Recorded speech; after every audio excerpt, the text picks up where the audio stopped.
I just wanted to say for people who might not know that you work as a trauma-sensitive yoga instructor. And it's form of a yoga that's adapted and specially kind of developed for people who have gone through some kind of trauma. And my first question would actually be for you to maybe just explain a bit more of what kind of yoga it is and what are these yoga classes like, and also what is the intention that you have in teaching. My sessions are based on is TCTSY, Trauma Sensitive Yoga. It's developed in Justice Research Institute, JRI, in Massachusetts. And there are 5 key elements. And basically it's the most important thing is non-coercion.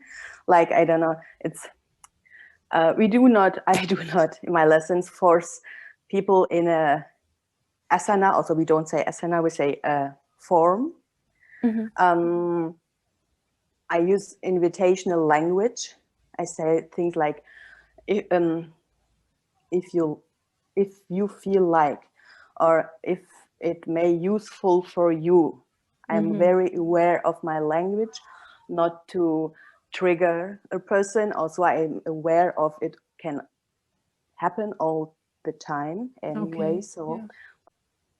I give choices, not the usual yoga lesson in like, no, I don't know, lift your arms in or your feet in 90-degree angle. That won't happen in my lessons. The participants have the choice to find their own way to lift their arms, to place their feet. And I try to give them opportunities, possibilities, variations of a form. So they have the choice to explore and to sense if it feels right, in the sense of it feels kind of safe. So I maybe want to explore more. Okay. I do not walk around. I do not make adjustments, no touch. I try to avoid eye contact, because also that is very could be triggering. People could feel like I'm watching them, or I don't know then what they interpret. And I do not look around like I'm not interested in what they're doing. I try to build a safe space so that the participants may feel safe enough to try those poses they want to, maybe lifting the arms that way, or trying first one, then the other. I may just say, find your way to lift your arms. And I give also variations, like I showed, maybe you want to try to lift one arm first, then the other. Maybe you find your way, your own. Try to give free choice. Empowerment is, for me personally, the most important word I would use for those lessons. Empowerment, non-coercion. Yes. Yeah, it sounds like it's a very, very non-intrusive, like, yeah, you're letting people find their own way, like to not feel pressured or something. Yeah, and we try not to work with pictures, like for most people, also for me, it's one of the most beautiful things to create pictures, like, and if you lift an arm, feel like a feather I don't know, lifted by the wind. I won't ever say that in a TCTSY lesson.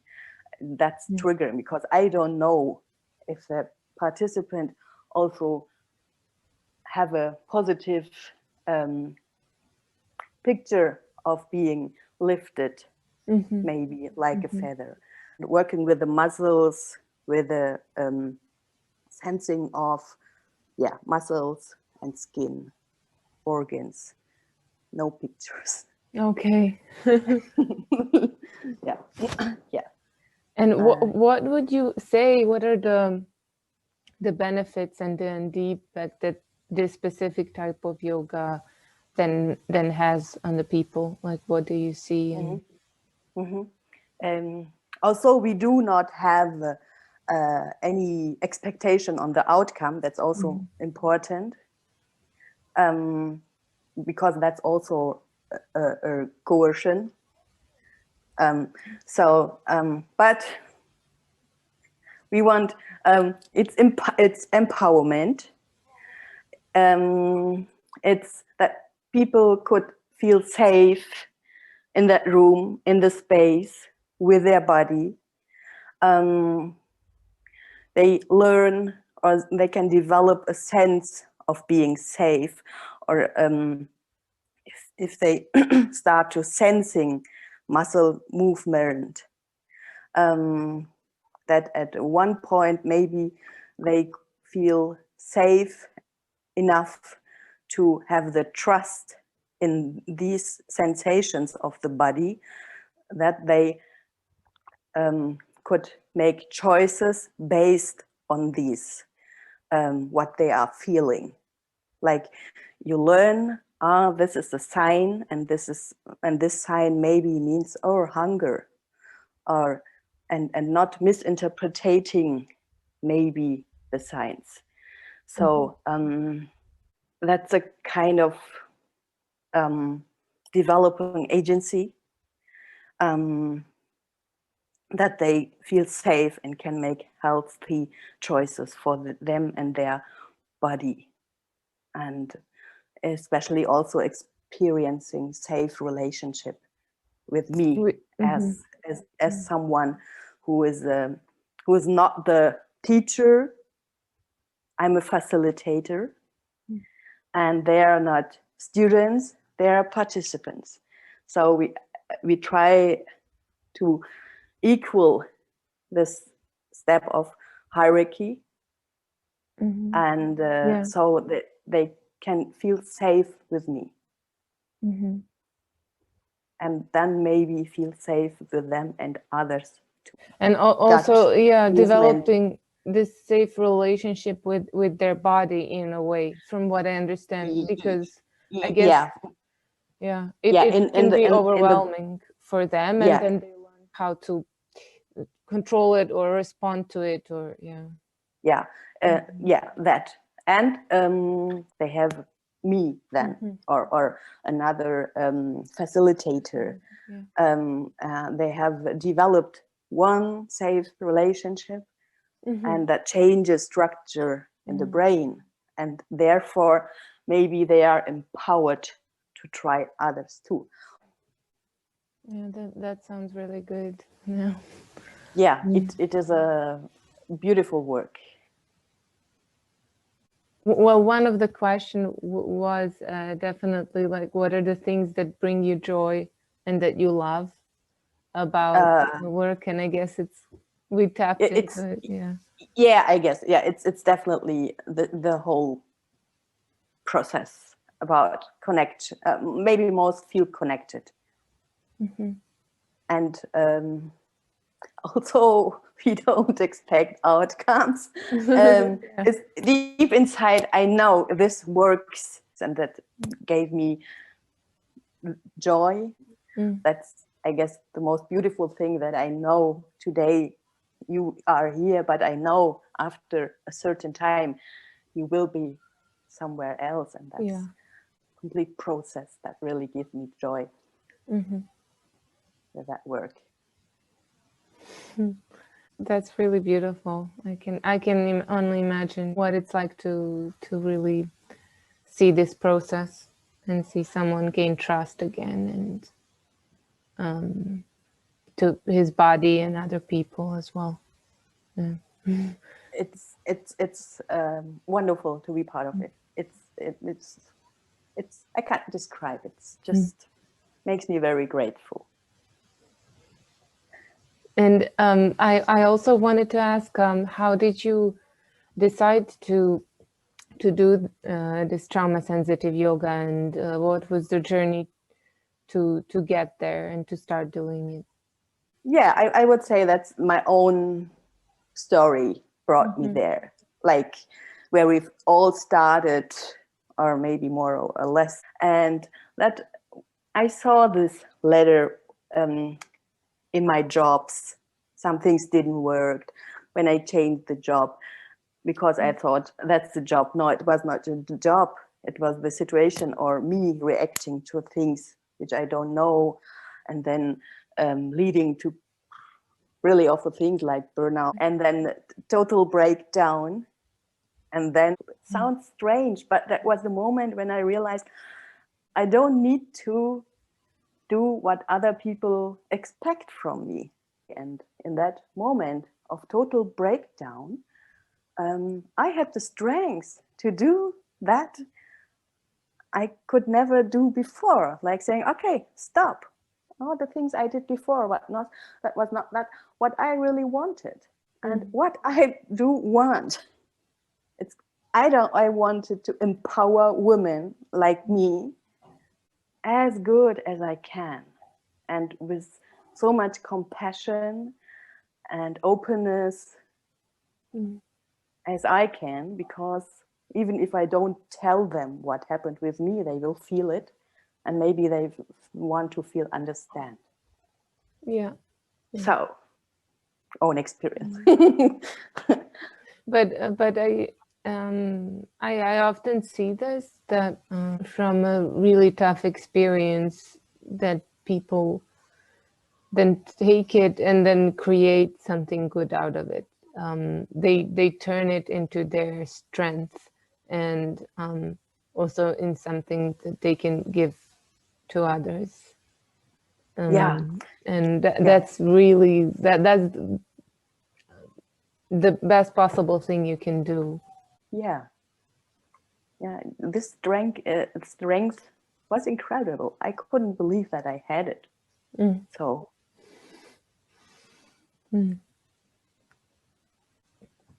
Also, some other question would be, what are maybe you mentioned it already, but what are some of the important traits that a person should have in order to be trauma-sensitive yoga instructor? Maybe really being open, being compassionate,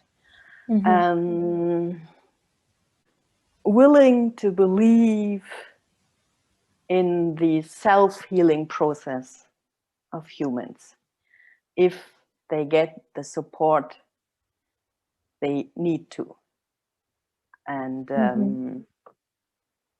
willing to give and work towards this support, and believing the story, whatever it is, maybe you get from this person.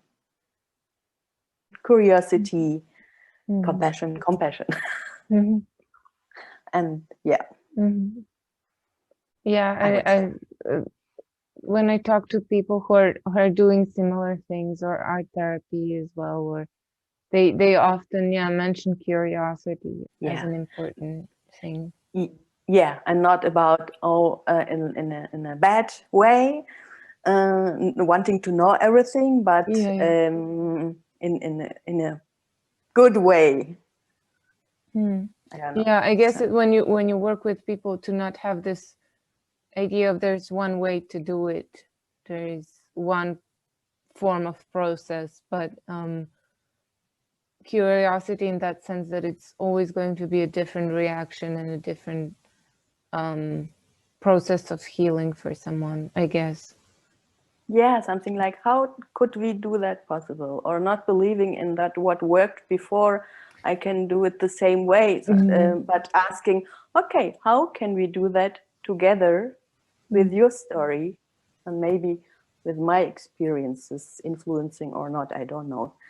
Everyone has a unique story, and it is worth to listen to it and to react respectful as possible, because it's this unique life you're just, yeah, in that moment a part of. You have the honor to be in that life of that person. Yeah.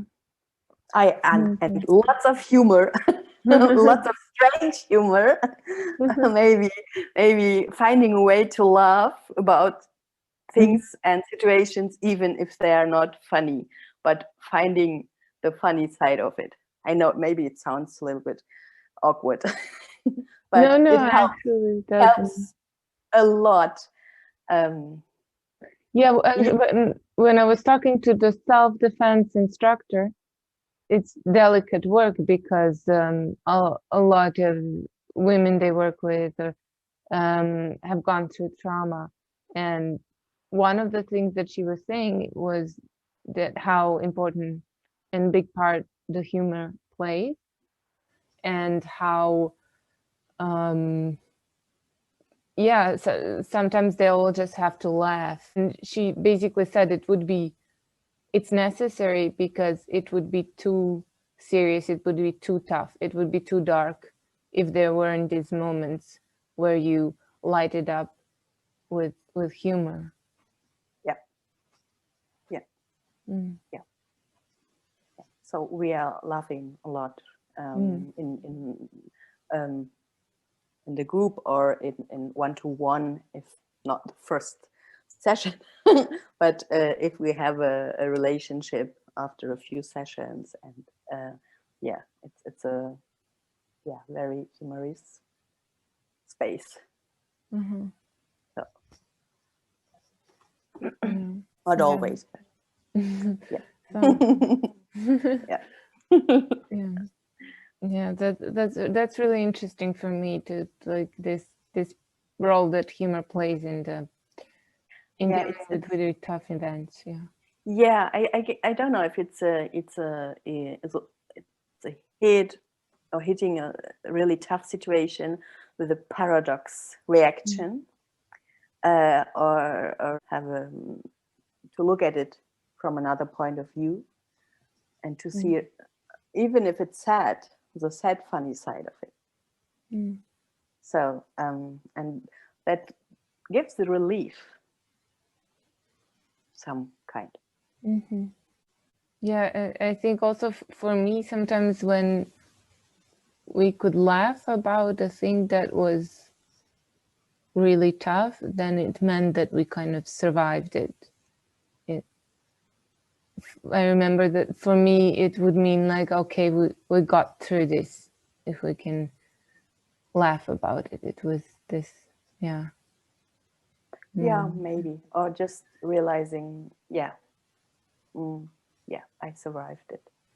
I'm not sure at the end what it is. It's just this, wow, I realized, and I can see this moment, and if I tell or if I ask, then, oh, did you realize that? Ask it back from another point of view, but with lots of respect and compassion.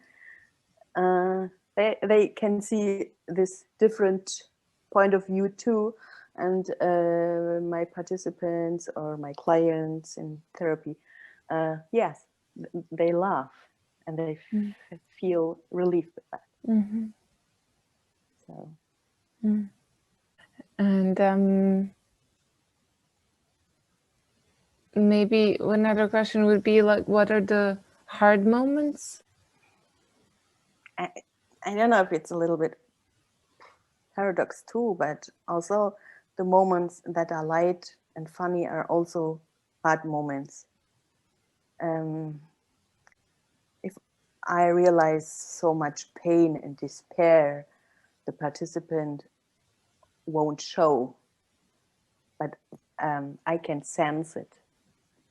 In a yoga session, in a TCTSY session, it's everything is welcome. Every emotion, everything what comes up is welcome. And if it does, yeah, it is a hard moment for me to hold the space, because as a compassion person, my first impulse maybe it's, oh, but I'm not doing it, I'm not moving. Maybe I'm just sending with my mind, like, oh, I feel you, I feel you, I feel your pain, and I am here for you. And I try to, I think that, and I hope that my body language is telling the story to the body of this participant. Okay. It sounds like it's very connected physically, that you're leading them kind of with your body as well. Yes, everything we sense, we do with our body. Without the body, just with the brain, we won't be able to sense everything. So everything we do with our body, and we feel it.